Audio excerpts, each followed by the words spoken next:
Yes, very good morning to everyone. So presently in our class is Aditya Chopra, Akash Jain, Abhay Singh Shekhawat, Adhiraj, Ashutosh, Dipti, Gaganjit, Gaurav, Harsh Timani, Jaipal Singh, Jain Dwivedi, Kashish Sharma, Khushi, Lucky Chaudhary, Manish Kileri, Mihir Agarwal, Naman Jain, Neha Goplani, Pranav Sharma, Raghav Singhal, Rajveer Singh, Rishabh Goyal, Rishi Kanungo, Ritik Yadav, Sagar Shirvi, Shashank Khosla, Shubhang, Surbhi Singhal, Tanish Agarwal, Ujjwal Gupta, Vikramaditya Singh, Vishal Chaudhary, Yashashvi Purohit. So let us begin the class. So yesterday we have taken certain practical case laws, and today we will be continuing with the remaining portion of your negotiable instrument act. Uh, Today we will be studying uh, the presentment and the delivery part of the negotiable instrument, and how the negotiable instrument are presented, how they are delivered, and what happens when you are presenting and delivering the negotiable instrument. So that will be the case what we will be studying today. So let us just start with it.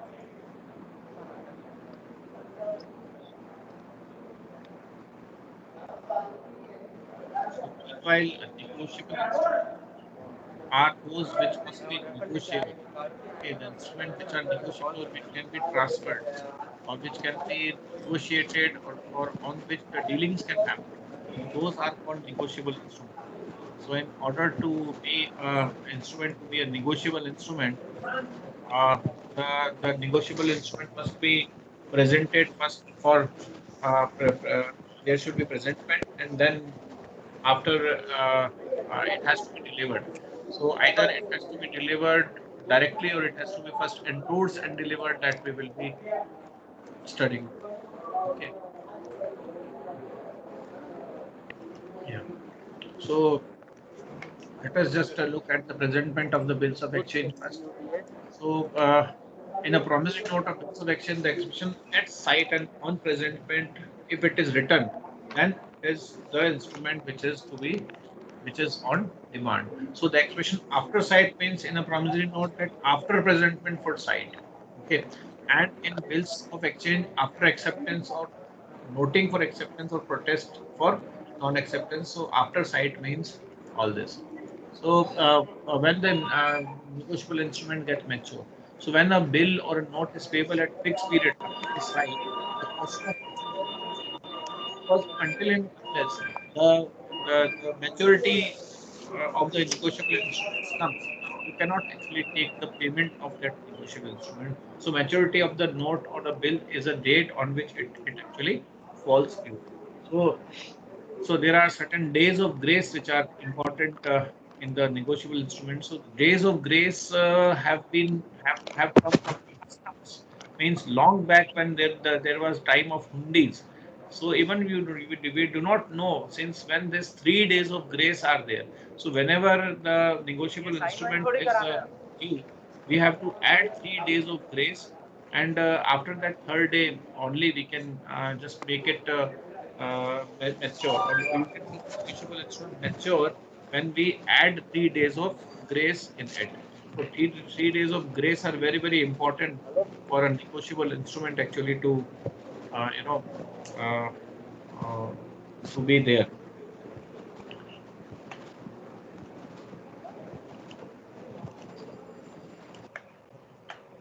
Okay, so let us just now proceed.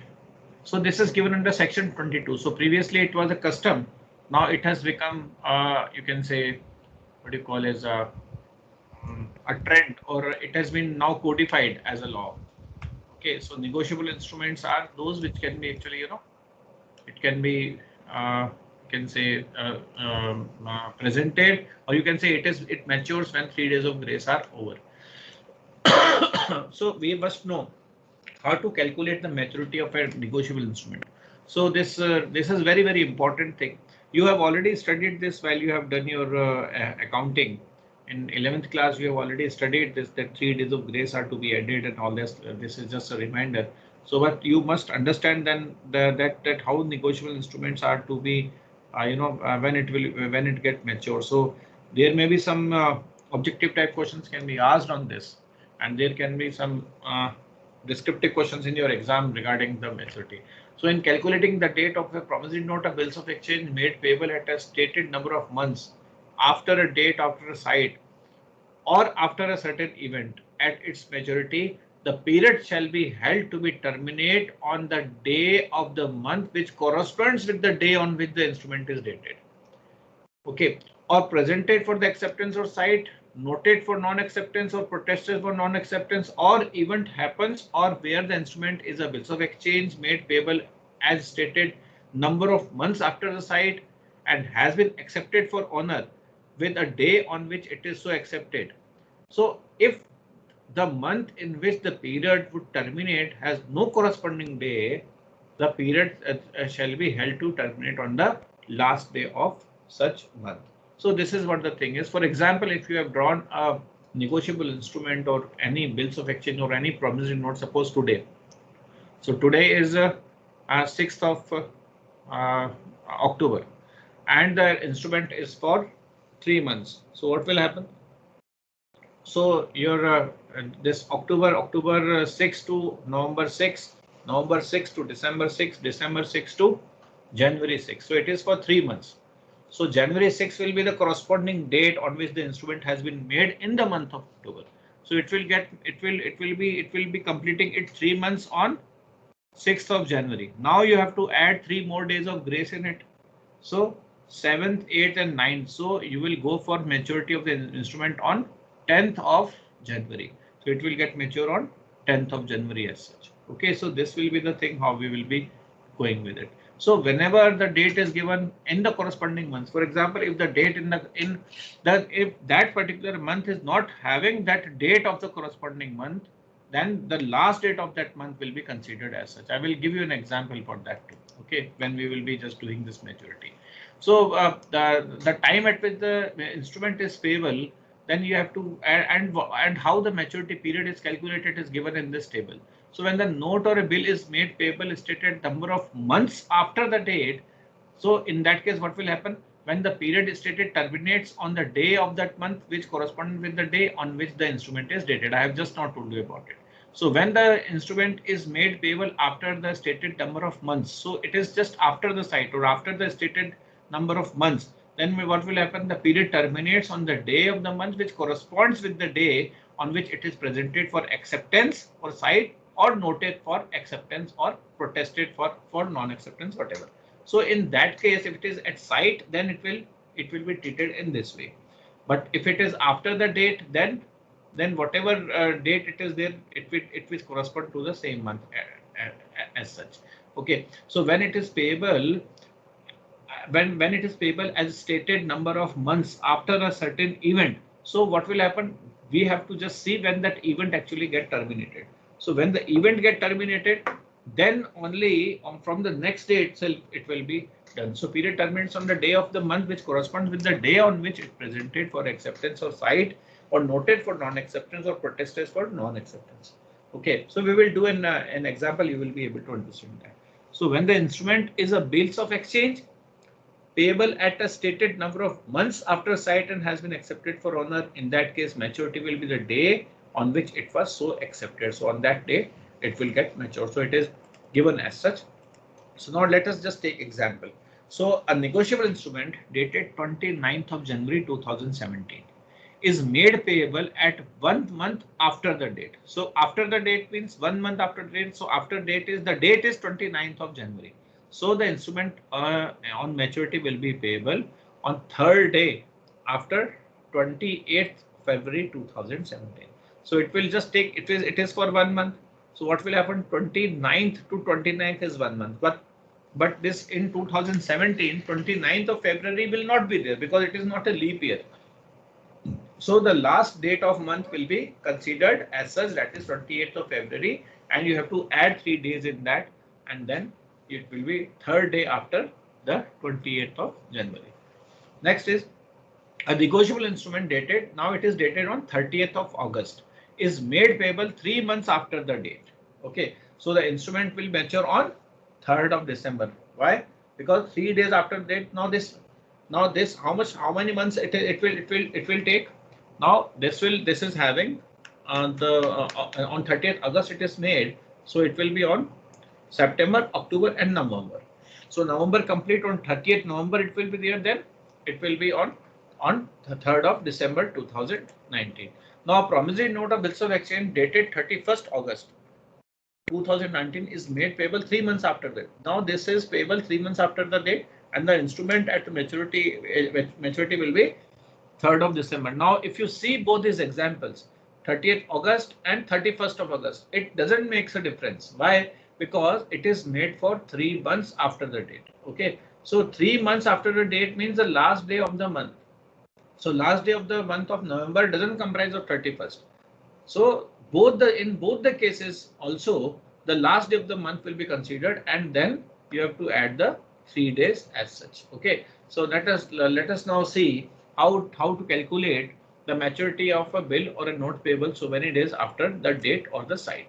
So in calculating the date at which the promissory note or bills of exchange made payable at certain number of days after a date or after the site or after a certain event at the maturity, the date of the day of the date or of presentment of the acceptance or site or of protest for non-acceptance or on which the event happens shall be excluded. So it will be excluded. So on the date on which the event is happening, on the date of the acceptance will be excluded as such, and 3 days then will be added. For example, this Bharat, now just be careful. I can ask anyone, because whatsoever I have taught, on the basis of this particular example is given. So I can ask any one of you that what will be the date of maturity. So Bharat executed a promissory note in favor of Bhushan for rupees 5 crores. The said amount was payable 3 days after the site. And Bhushan on the maturity presented the promissory note on 1st of January 2017 to Bharat. Now see, he is presenting it on 1st January 2017 to Bharat. Bharat made payment on 4th January. Now it is presented to Bharat, and Bharat is making payment on 4th of January. Now Bhushan wants to recover interest for 1 day from Bharat.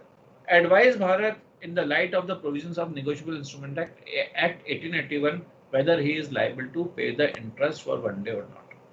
Yes, anyone from you? Sachin Yadav. Sachin Yadav.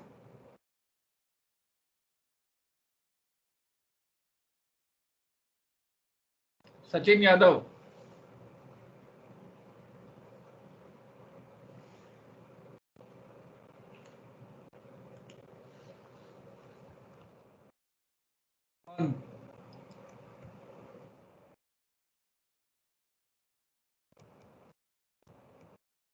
Naman. Naman Jain. Sir, Naman's net is buffering, sir. Okay. Lagan, you I'm just cutting. mark absent to Sachin Yadav. Okay, sir, definitely, sir. Parija Gupta.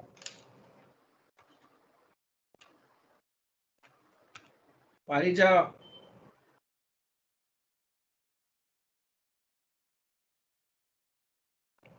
Parija Gupta. Lagan, mark absent to Parija also. Done, sir. Neha Goplani. Yes, sir. What will happen in this case? Yes, Sorry. yes, sir. One minute, I'm reading the question. So what you were doing before, Neha? Sir, actually, I joined now only because I was downstairs. Refresh, exercise.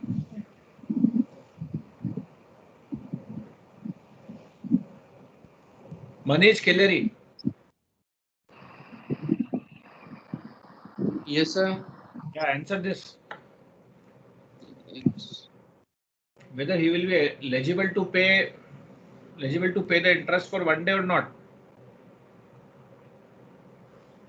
sir, yes, sir. So let me just proceed further because I don't have that much of time. So now what type of, let us just discuss about the claim of the interest. So section 24 of Negotiable Instrument Act 1881 says that where a bill or a note is payable after the date or site or after happening of a specified event, the time of payment is determined by excluding the date from which the time begins to run. So what will happen? Therefore, in the given case, Bharat will succeed in objecting to Bhuvan's claim. Bharat paid rightly 3 days after the site. Okay, he paid on 4th, 3 days after the site. So when the bill was presented for site on 1st of January. So the 1st of January will be excluded and Bharat was required to pay only on 4th and not on 3rd. Okay, so the date on which the event is to happen or the date on which the bill is presented for site has to be excluded. Because, for example, if the bill is presented in the evening at 5 o'clock, then banks are closed and everything is done, everything is closed, then what will happen? So in such a situation, the 3 clear days are to be given. Okay, so 3 clear days, that is from 1st, 2nd, and 3rd. After that, on 4th only, he is eligible to payment. So therefore, he is not eligible to get any interest because he has rightly paid the amount 3 days after the site. Is that okay? Yeah. So when the day on which the promissory note or bills of exchange is at maturity is a public holiday, what will happen in that case? The instrument shall be deemed to be due on the next preceding business day. Okay, so next preceding business day, it will be eligible. So expression public holiday includes Sundays and any other declared days from the government. So at present, in official gazette of government, 2nd October, 15th August, and 26th of January are the public holidays. Okay, so further, let us just now see that negotiation or transferable of the transferability of the instruments, how it is done and how it is affected. So one of the essential characteristics of negotiable instrument is that it is freely transferable to one person to another. So I told you before also that those instruments which cannot be transferred or in which there is restriction on transfers will not be called as a proper negotiable instrument. So there has to be a transferability in the negotiable instruments to be called it as a negotiable, because negotiability itself means only that it can be transferred and the person, those who are holder of the instruments, can negotiate. So what is to be negotiated in the negotiable instrument? So payment is negotiated because price, rights and all everything has been negotiated before. Now finally the payment is to be negotiated, whether the payment is to be made today or sometimes after that.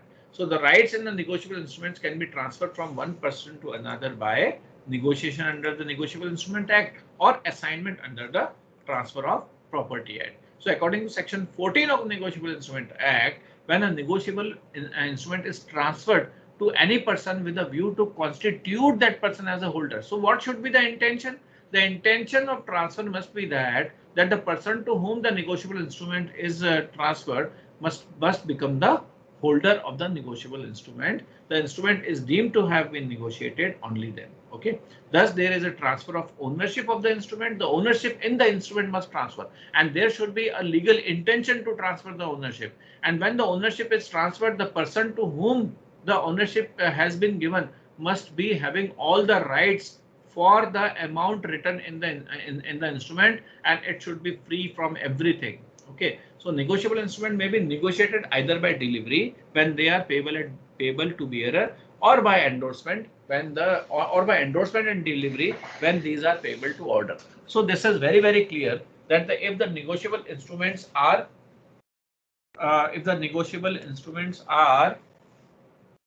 bearer, then it can be transferred or it can be negotiated, or it can be, you can say the other person can be made the owner of the instrument merely by a delivery. But if the negotiable instrument is by order, it means that the person's name is written in the negotiable instrument, then you have to endorse. Then that person whose name is written in the instrument has to endorse it to someone else, and then he has to deliver it. Okay, because the order instrument, what does order instrument says? Order instrument says payable on to dash or order. Okay, it means that it is not freely transferable. It is not, it is not a bearer instrument. So everyone whosoever holds the instrument will not be the owner of the instrument. You have to first endorse it and then transfer. So in case if it is an order instrument, then only you have to do the endorsement and delivery both. But if in case the negotiable instrument is a bearer instrument, it can be transferred merely by the delivery. Okay. Any doubt in this? Come on. Any doubt? Lagan? No, doubt, sir. Lakshay Sharma? No doubt. No. Okay. Lucky Chaudhary? Manish Khileri? Nihil? Parija? Yes, yes, sir. Lucky Chaudhary, sir. Okay. So I have already told this that if it is bearer, then only delivery, and if it is by order, then endorsement and delivery will happen.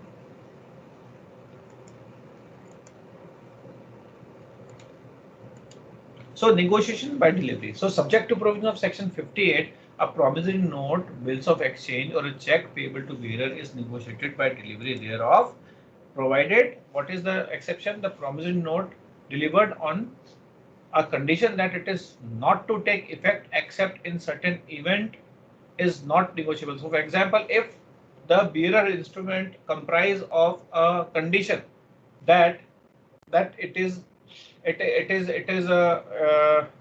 is bound by a condition that, for example, suppose I promise to pay you a sum of rupees 1,000 if D dies, or if my ship arrives, if I received a delivery of the goods.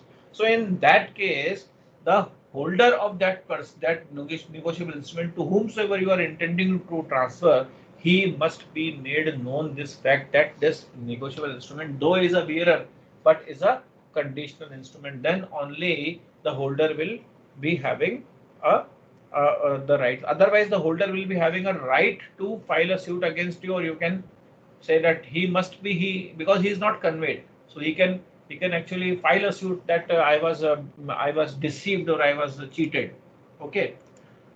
Next is subject to provision section of provision of section 58. A promissory note, bills of exchange, if it is payable to by order, is negotiated by the holder by endorsement of delivery thereof. Then both the things are to be made, and whosoever will take the delivery, if the negotiable instrument comprise of certain condition, that condition has to be made clear to the other person.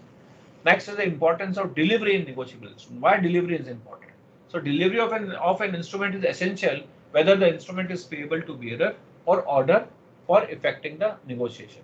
The delivery must be voluntary, and the object of delivery should be to pass the property in the instrument to the person to whom it is delivered. So intention is that delivery actually confirms that you have a correct intention to transfer the ownership of the instrument.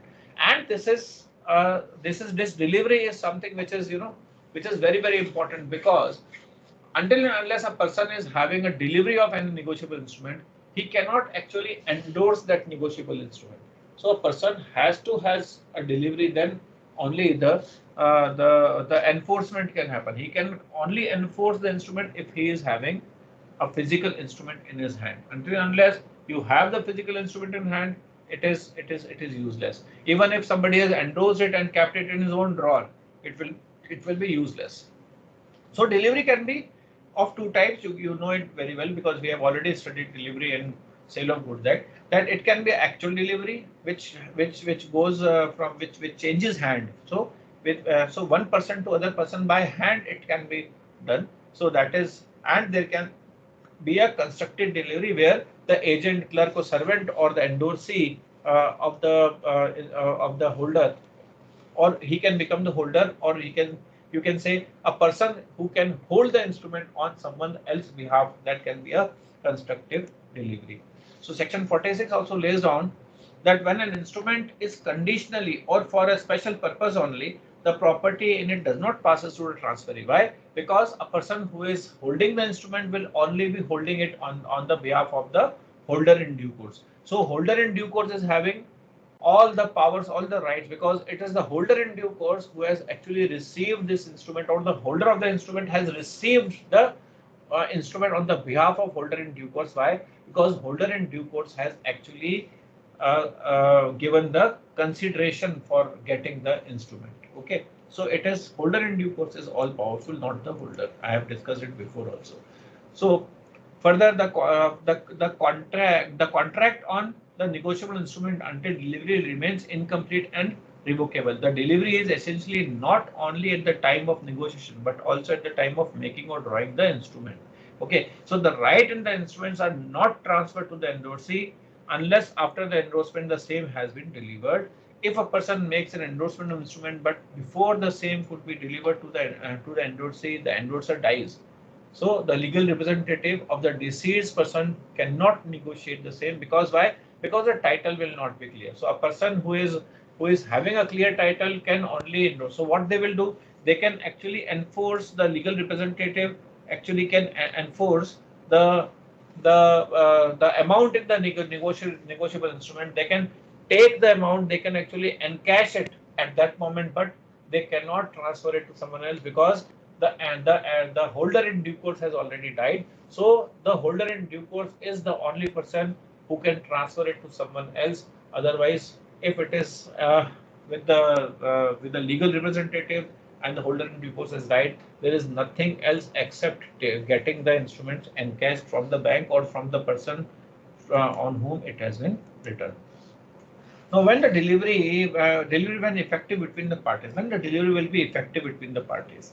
So, so negotiation of instrument between the parties and how delivery should be made. So, as between the parties standing in immediate relation. So, if the parties are having the immediate relation, in that case, what will happen? And if, as between such parties, any holder of the instrument other than the holder in due course, then what will happen? Okay, so in case when the parties have the immediate relation, so delivery can be effectual, must be made by the party making, accepting or endorsing the instrument by a person authorized by him in this behalf. So any authorization can be taken from the holder in due course for getting the delivery of the instrument. But in case then when the parties do not have that intimate relationship, but they are having a relationship of holder and holder in due course. In such a case, the delivery is only for the special purpose. It means the person holder in due course is not present at that time, and the holder will be holding the instrument only on the behalf of holder in due course. In such a situation, no such type of authorization is required because it is implied by the conduct of the parties. A agent or a branch holder will receive or will have the position of the instrument on the behalf of the owner of the instrument. Next is your endorsement of the instrument. What happens? What do you mean by endorsement? So when the maker or the holder of a negotiable instrument signs the same, otherwise than such as maker, for the purpose of negotiation on the back or the face thereof, or on a slip of paper annexed thereto, which is known as allonge. Allonge is a French word which actually denotes a slip which is attached at the end of the bills of exchange to actually provide the space for the endorsement and all, because negotiable instruments becomes negotiable only when it can be endorsed, and if the instrument does not comprise of a proper space to endorse, it defeats the purpose. That's why there's a allonge which is provided. So slip is there which actually allows the instrument to be further transferred. It is a part of the instrument itself. So, so he is said to endorse the same when the endorser is actually signing on the back of the instrument on the allonge. He is writing it that he is actually doing it. So he signs the instrument and give it to someone. So then it is called. But that at the same time, delivery is again very important, as we have discussed. So endorsement therefore means signature of a person which are generally made at the back of the instrument for the purpose of negotiation. That is transfer of rights to another person. So endorsement actually is a activity which transfers the right of the instrument to the other person. So signature may also be on the face of the instrument. No particular form of the word is necessary for an endorsement. So there is nothing so prescribed as such. But normally people write endorsed and transferred, something like that. Okay, so these are the words which are normally used, but there is no hard and fast rule that what can be right as such.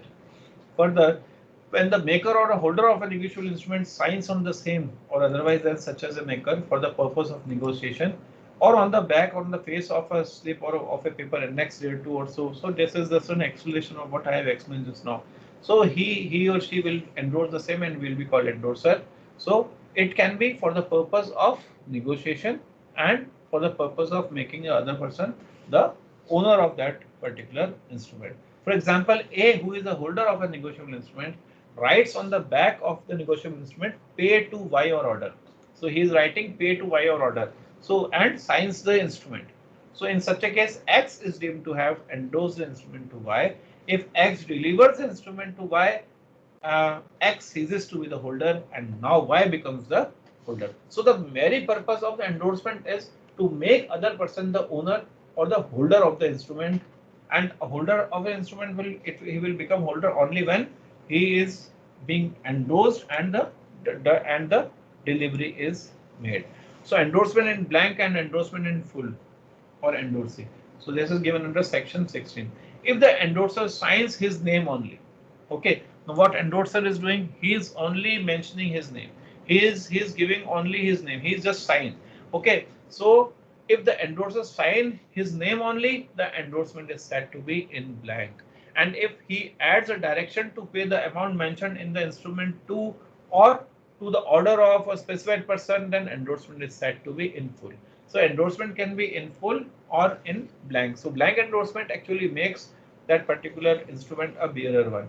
Okay, and the person so specified is called the endorsee of the instrument. Okay, so who is the endorsee? The person whose name has been specified in the full endorsement will be called endorsee. And if it is just signed, then anyone can fill his name and he can encash the instrument. In that case, the endorsement will be called endorsement in blank.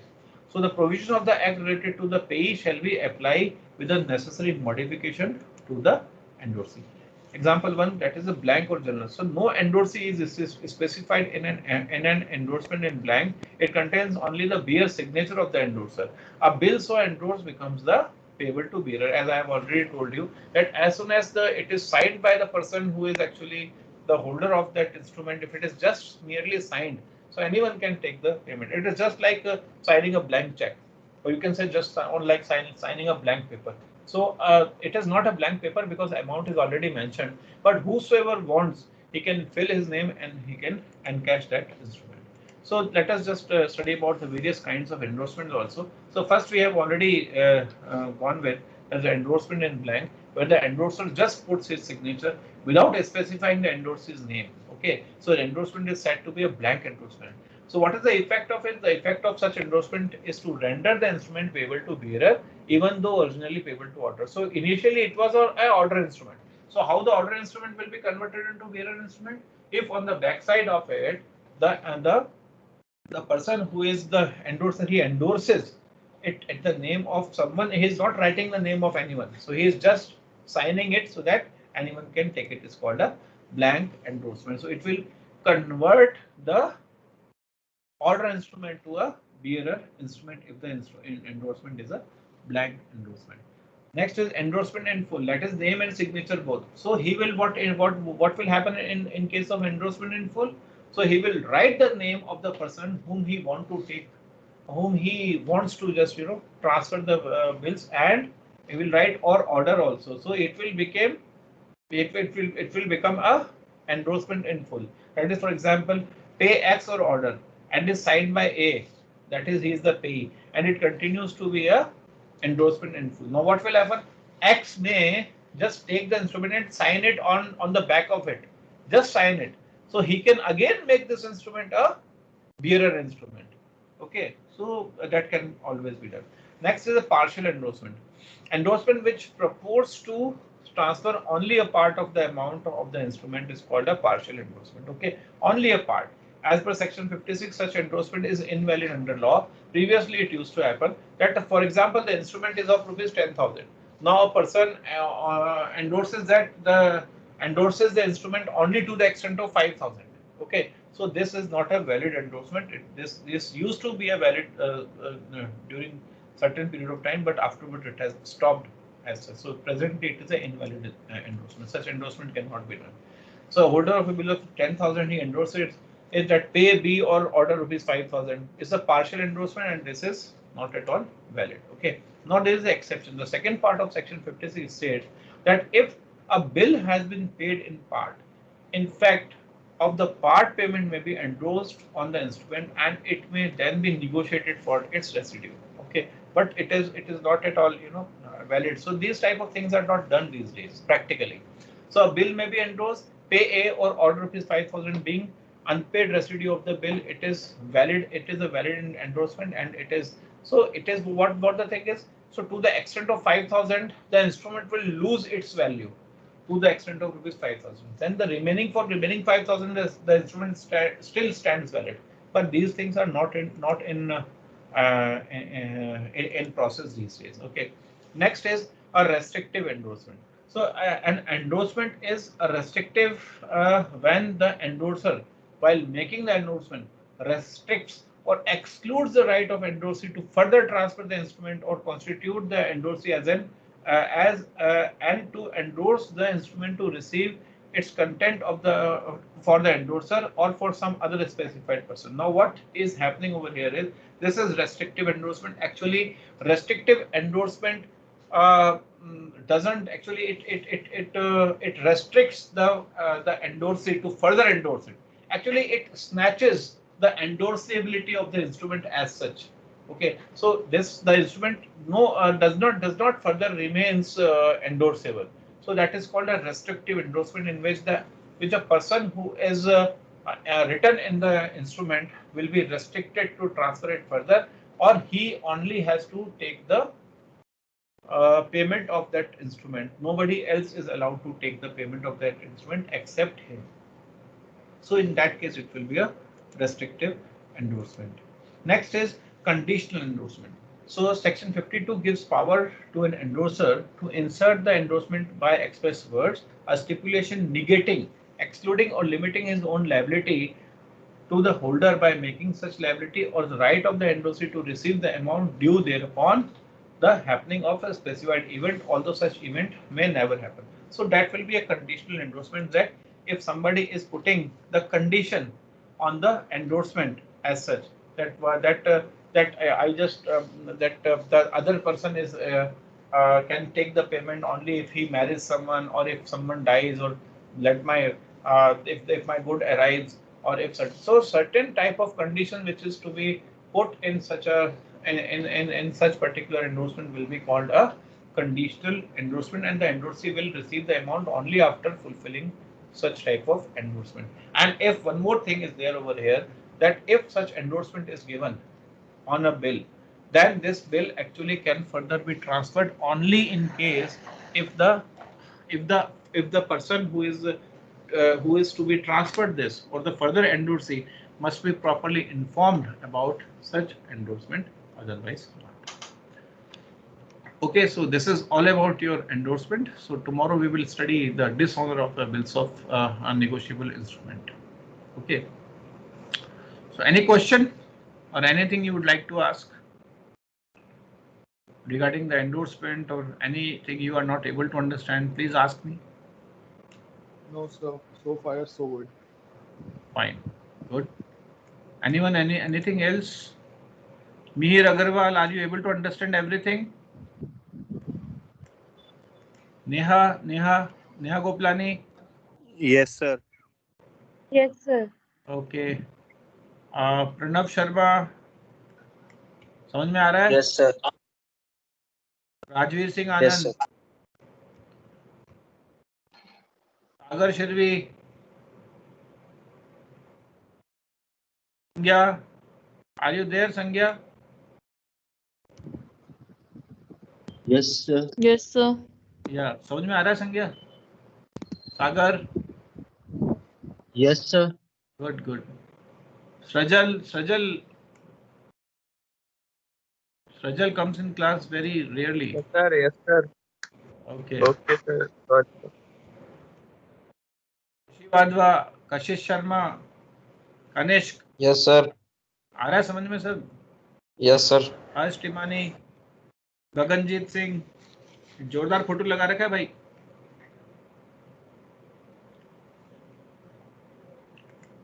है ही नहीं गगनजीत तो। धीरज शर्मा, आशुतोष, अजान। Yes sir. Yes sir. Good sir good. अजान present हाँ, present. नहीं मैं अभी अभी अटेंडेंस नहीं ले रहा हूँ अजान। आशुतोष आ रहा है समझ में सब? Yes sir. ये फोटो किसका लगा रखा है बैकग्राउंड? मेरा ही है। नहीं नहीं तुम्हारा तो है, ये पीछे क्या घर घर का फोटो है? यस सर, रूम का। Okay good good good. चलिए दीप्ति।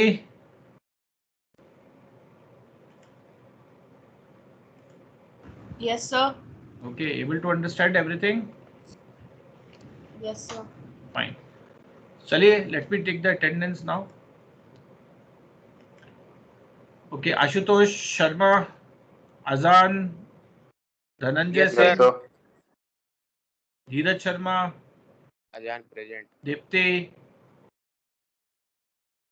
Divyanshi, Present, sir. गगनजीत सिंह,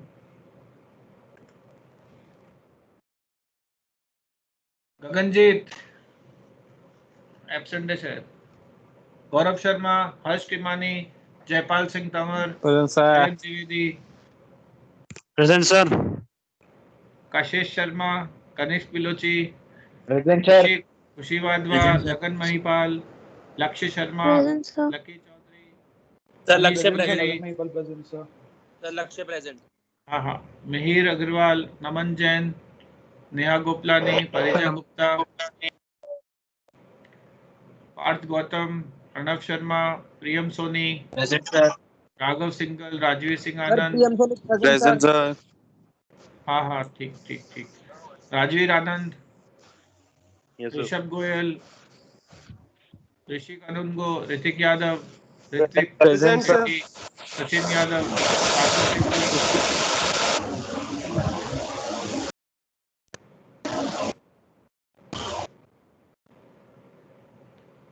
सागर Shirvi, Yes, sir. Sahil Khandelwal, Sangya Gupta, Shashank Kosla, Shreyas Shashank Jain, present, sir. Sahil Khandelwal. Sangya present, sir. Shubhang, Surabhi Sharma, yes sir, sorry Shubhang. Surabhi Singhal, Tanish Agarwal, Tarun Singh, Present, sir. Ujjwal Gupta, Vaishnavi Mishra, Vikramaditya Singh, Vishal Chaudhary, Present, sir. Yashasvi, Present, sir. Yashpal Singh. Sir जा सकते हैं क्या अब? Present, sir. हाँ जी। Okay right guys, सकते हैं। Take care, bye bye, see you. जवाब। Yes, sir.